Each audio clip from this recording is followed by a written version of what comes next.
Bonjour à tous, merci pour votre invitation. Donc, Arnaud Berthereau du studio Brillant Berthereau.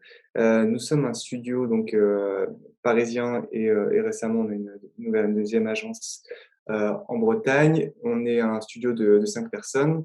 On est deux associés, Joran Brillant et moi-même, et on est tous les deux designers de formation avec des compétences différentes au studio qui nous permettent justement de gérer ce que je vais décrire après, on va dire une globalité dans les projets. On a à la fois graphiste, architecte d'intérieur et designer. Alors voilà, justement, nous, notre studio, on a un scope de tâches qui est assez large. C'est quelque chose qu'on aime bien. On travaille à la fois du design mobilier, à la fois des projets d'architecture d'intérieur et c'est là d'où ma présence aussi aujourd'hui. On travaille plus que régulièrement avec des architectes, donc dans des équipes pour des compétences de designer ou de graphiste. Justement, nous, c'est un peu ce qui fait notre singularité, parce qu'il n'y a pas tant de designers qui travaillent avec des architectes. Et par le biais de nos expériences, des collaborations qu'on a pu faire avec des architectes, on a noué des contacts. Et c'est vrai que maintenant, ça fait vraiment partie de notre activité, à quasiment ouais, quasiment 50% de notre activité. Elle est vouée à ça, donc à travailler sur des projets publics ou privés, vous allez voir, avec des architectes en notre capacité de designer et graphiste. Alors le premier projet dont je voudrais vous parler, c'est un projet qu'on a livré en 2017, qui est donc le réaménagement du pôle design chez Renault. C'est un projet qu'on a livré avec donc Chartier Dalix, et on était avec eux dès le départ pendant le concours. C'était important pour Renault, donc la maîtrise d'ouvrage, qu'il y ait un designer qui soit intégré à l'équipe, parce que là, on est dans les locaux qui s'occupent de dessiner les voitures. Et c'était une logique pour eux de ne pas avoir qu'un architecte, mais aussi qu'ils puissent se faire accompagner par un designer pour avoir une vision globale aussi sur à la fois les éléments de mobilier, d'usage qu'on pourra avoir dans ces bureaux, l'usage actuel, et puis la notion de graphisme. Donc on a travaillé vraiment main dans la main avec les architectes. Là, ce qu'on voit au centre, c'est donc le patio avec là où ils font les prototypes pour les voitures.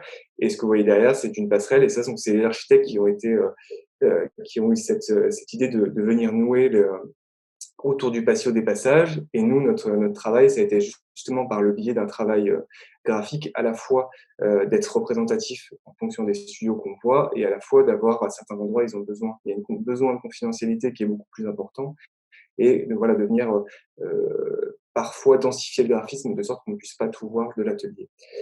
Autre travail, ça a été donc c'est 29 000 m², donc c'est assez grand. Ce qu'on voit, ce sont juste certains endroits, mais c'est évidemment représentatif de ce qui se passe ailleurs. Donc là, par exemple, c'est le studio couleur et matière, et chaque studio a un endroit qu'on a appelé donc tous ces éléments de gradin d'aménagement, qui sont des éléments un peu des endroits un peu de réunion informels. Et le but, c'était de créer aussi quelque chose de chaleureux et des nouveaux usages qui n'étaient pas du tout intégrés dans ces grands open space. Donc, on a travaillé de concert avec les architectes pour que ces gradins aussi interagissent avec l'espace, cassent les niveaux et tout ça. On a aussi développé donc une étagère sur mesure. Le but de cette étagère qu'on retrouve en fait, qui fait aussi le tour des différents studios de création, c'était d'avoir d'un côté le passage et de l'autre côté les bureaux. Et donc cette étagère, la contrainte, c'était qu'on voulait quand même garder de la lumière entre les deux. Et c'est pour ça qu'on a utilisé de la Battylink, qui est plutôt un textile d'ailleurs architectural. Ça, c'est un truc qu'on a justement cherché avec les architectes. Et le but, c'était que d'un côté des bureaux, il y a un usage de stockage, et puis de l'autre côté, il y a un usage, comme on voit là sur l'image de droite, de monstration, lorsqu'ils doivent faire des réunions entre différents studios. Ces étagères, elles ont plusieurs modules. Donc, par exemple, on voit à gauche là sur l'image qui est un module plutôt justement d'usage unique ou téléphonique pour des petites réunions, ou pour se retrouver seul, pour pas gêner les gens qui sont dans les bureaux. Et donc ça, c'est du mobilier qu'on a développé. On a fait rentrer Ligne Rosée en fait dans l'appel d'offres pour pouvoir développer avec eux un mobilier spécifique. Parmi les autres mobiliers qui ont été développés avec Ligne Rosée, il y a donc ce tabouret, et puis une lampe un peu particulière aussi, puisque ils avaient un besoin, comme on est sous shed, d'avoir à certains moments de la journée des parasols qui viennent couvrir les écrans pour casser un peu la lumière. Donc voilà, on a développé une lampe qui est sur un bras mouvant et qui leur permet à la fois toute la journée de cacher la lumière et puis le soir d'apporter une lumière d'appoint. Heu, voilà, donc ça c'était vraiment un sujet hyper intéressant parce qu'on a pu rentrer, comme vous le voyez, dans des sujets très, spécifiques, très, enfin d'aller quasiment dans l'édition de mobilier spécifiquement pour cette, opération et puis évidemment de travailler aussi sur toute la partie agencement et graphisme avec les architectes. Autre sujet et autre intervention de notre part, on travaille régulièrement donc avec des architectes sur des sujets de façade, ou de clôture. En gros, donc l'opération, c'est, quelque chose qu'on a livré, il y a 6 mois. C'est un retail park à Saint-Étienne et on a fait également le concours avec les architectes. Saint-Étienne, comme vous le savez sans doute, c'est la ville du design, par l'UNESCO et donc au moment du concours, les architectes sont venus nous trouver en pensant que c'était intéressant d'amener un designer, dans la partie et évidemment donc la maîtrise d'ouvrage, donc la ville de Saint-Étienne a été, ça l'a touché. Le but donc de notre, collaboration sur ce bâtiment-là, c'était de de dessiner en fait la, mmh, la la perception de cette peau que vous voyez qu'on va appeler, une résie et encore une fois, on a très vraiment de biais de pair avec les architectes qui, eux, ont développé ce langage de bandeau qui fait, écho à la fois à la topographie de Saint-Étienne et puis qui permet d'avoir aussi dans le découpé, des fonctions spécifiques au bâtiment. Donc nous, on s'est occupé de dessiner cette peau comme quelque chose qui soit identitaire. Parce que vous voyez cette peau qui est donc en aluminium, qui sont des éléments en aluminium qui sont assemblés. Donc ce sont des motifs qu'on a réalisés nous-mêmes et qui après, ont été amenés en production. Donc là, pareil, c'était un travail, de notre part assez lié entre la notion de graphisme et de design, puisque évidemment ça naît d'un graphisme. En revanche, après, il y a des notions importantes en termes de répétition de ce motif, de placement par rapport au bâtiment en général.